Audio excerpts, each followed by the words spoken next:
Right, so on to more and more neat stuff. I'm going to set this back to 60 milliseconds. Let's go down to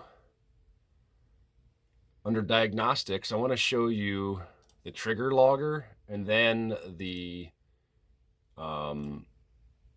oscilloscope. So I'm going to hit start on this now. So now if I give this thing some RPM from the signal generator that I'm using,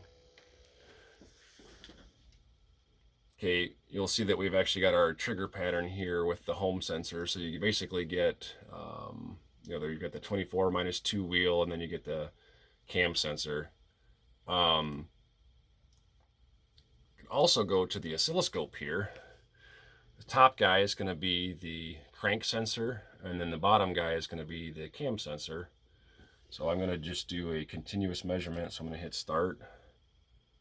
Okay, now it's going pretty fast, kind of hard to see that really good, but I'm going to slow it down a little bit. Maybe. Getting good at going the opposite way of slowing down. Come on. Okay, so now we can actually see all of the crank inputs here. So basically we're simulating this 24 minus 2. So you see that big gap is the 2. And then there's also the cam signal coming in. So when you first go to start the bike, if you don't see RPM, or you get sync errors,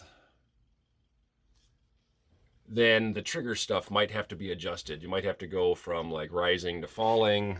So like under inputs here, if you go to trigger home inputs, so the boost sensor is a VR. Falling is how this would normally work. So as the signal comes down, it counts it. But that could be switched to rising if like things have been swapped around on the bike at some point. And then home is basically the cam sensor, and that's a digital type sensor. It's a Hall effect. I'm going to set that up to be rising, and then you've got missing tooth, 24 minus 2.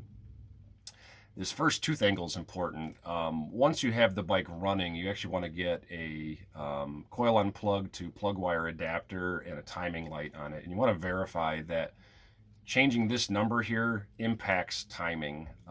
So on my bike, 101 is about perfect. Gen 2s are a little different, and it moves around on each bike a little bit. What you want to do once you've got a timing light and stuff going is you want to lock the ignition.